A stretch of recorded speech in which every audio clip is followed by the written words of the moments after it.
So, Brae, are you a big fan of all of Coldplay's stuff or just mainly this album? I had a feeling this question would come up, and the answer is no, definitely not.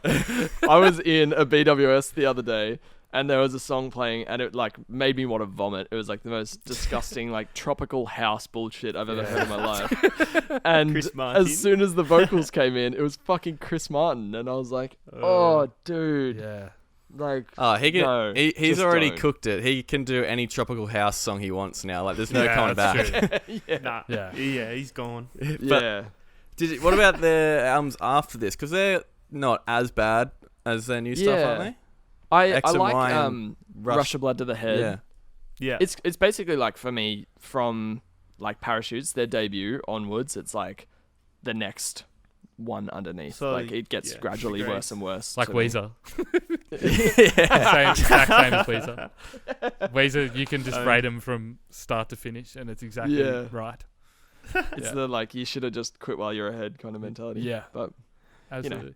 I'm not a big fan. I think it was just like this album is very mainstream and it is very Britpop, but like it doesn't feel it. Like, it doesn't feel like I'm watching a fucking Apple ad. It's like, it's real music. It just has like happy lyrics, but it at least has like, that's a really like interesting thing as well. When I was comparing the two, was like lyrically, I found that Parachutes is like really positive in terms of the lyrics and like the content that he's talking about. The Bends is the most depressing thing in the world. Yeah. And I was like, it's so weird that like you get the same feeling from both in a way.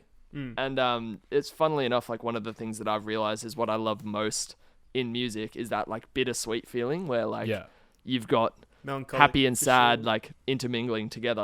And so it's been a big thing I've been thinking about in terms of writing my own stuff. But Oasis is huge on it as well. Like, actually just a lot of Britpop is that like it's got the melancholy nature, but there's always like something uplifting about it, whether it's the lyrics being positive and the music being melancholic or the other way around.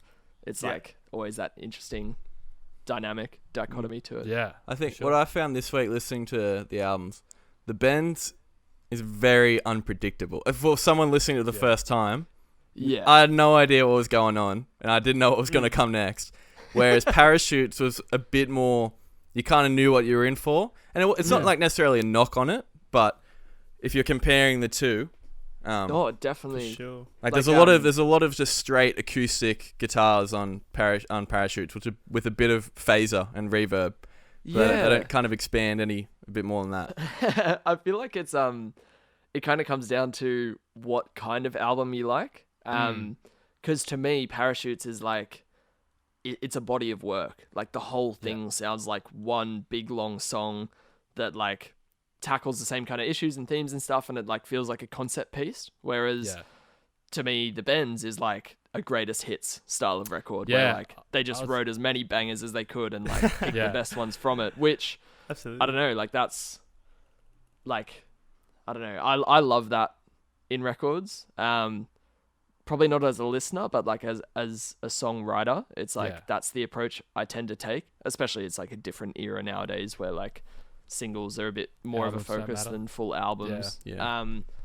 But yeah, it's funny to like listen to the Bends and be like, as a writer, I totally get this, but like listening to it as just purely a passive listener, I kind of see the benefit in like having one full concept piece. It properly sounds like it's in between OK Computer and Pablo Honey. Like you can hear like songs that sound like they could have been off Pablo Honey and sound proper like 90s, early 90s sort of stuff. But then you've got songs like Just. Like Just sounds like it should be on OK Computer. Like it's straight off there. It's like so similar to Paranoid Android, it's crazy. The super acoustic parts that then just lead into the most heavy thing you've ever heard, and then like super unexpected passages. I totally agree with that. It definitely feels like, and then like Fake Plastic Trees is completely different. It's just a great big ballad that doesn't fit any of the above criteria. So definitely.